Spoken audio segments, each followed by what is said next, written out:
Hey guys, welcome back to Backpocket Game Reviews, and today we are going to review Super Mario Odyssey. That's right, this guy right here. I was super excited for this game. This is probably the game I was most looking forward to coming up on the Switch, along with Breath of the Wild. Breath of the Wild and this, easily top two games most excited for. Biggest Nintendo releases this year. Obviously, I'm very excited about Metroid as well next year. I'm really hoping for Nintendo to have a proper first-person shooter that also might be competitive. But Super Mario Odyssey is really going to steal the spotlight away from pretty much every other game that you have on the Switch. This is easily Nintendo's probably best Mario game, at least over the last decade. Mario Sunshine, I would still put this ahead of Mario Sunshine. Galaxy was pretty good. I'd probably put Galaxy right behind this, and I'd probably put Mario 64 in the first spot. 3D Land was alright. It wasn't everything that I'd hoped for it to be. And then you look at Super Mario 3D World, which was pretty much nothing that I ever wanted Mario to be. So I was really excited and hoping that this would be what made Mario great again. I'm sure a lot of you remember that video with Trumpio. So I will definitely tell you this. There are a lot of new elements and a lot of fresh things that were added to this game. Whether it be Cappy, which is your Cap companion, who is going to be along on this adventure for you. He's going to kind of add to the story and the narrative of Super Mario Odyssey, and he's going to be a big part of your overall gameplay. Whether it be the mechanics of gameplay, because he is going to play a huge role in that, or whether it be in the actual narrative, as we said a few moments ago. So, a lot of the moves that he adds on, because you're going to have new moves now, which a lot of them are based around Cappy and the things Cappy can do, such as, they call it captures, but we're going to be up front here. It's possessing. You are straight up possessing things. You can possess frogs. There's a part where you possess a Tyrannosaurus Rex, which feels awesome. You can possess chain chomps. Pretty much most bad guys in the game, you're going to have some way to try to possess them. Or capture them.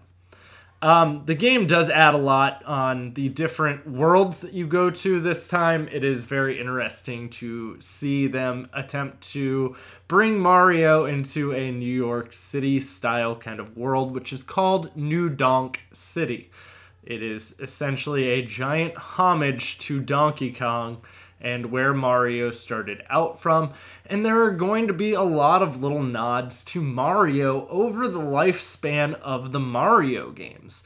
So it's still going to be respectful of the older content and still kind of give you these little nods to it.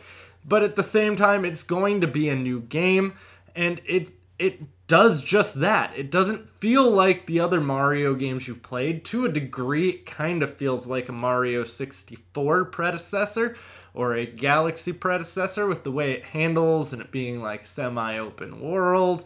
I mean, this is probably the most open world Mario game you have ever gotten.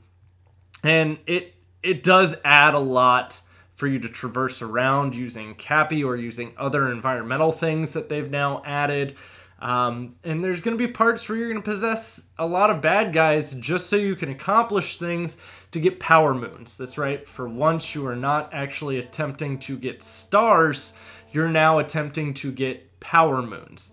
And these power moons are going to fill your ship, which is shaped like a giant top hat. And the ship is called the Odyssey, hence the name Mario Odyssey. So you're going around all these different places. You're trying to catch up to Bowser, who has kidnapped Princess Peach, because of course he has. I'm not going to lie, the kind of story tone that's there, though, is a bit creepy. Like, it's a little odd. He has kidnapped Princess Peach to force her to marry him. And I mean, he's grabbing all the stuff to marry him. You can see where it gets a little bit creepy. Giant lizard turtle man is trying to marry Princess Peach even after she said no. I'm just waiting for Anita Sarkeesian to have a, hissy fit over this. Oh my. But it is a fantastic game. I enjoyed it a lot more than what I kind of expected to. As excited as I was for it, Nintendo is either hit or miss with Mario, at least over the last 2 generations, we'll say. The Wii U didn't really have a spectacular Mario game that just stood out. I mean, they had New Super Mario Brothers U, but that was alright. I kind of always expected a little more. The 2D Mario is great, but I wanted that open world, awesome 3D Mario adventure, like what I got with Galaxy. Galaxy was probably the last huge Mario game I was super excited for. And this delivers on that. It gives you all of that while still feeling completely new to you while you're playing through it. It is so much fun. Anthony's been playing it as well. I set up a separate account for him so he can have his own progression with it, and he has absolutely loved this game as well.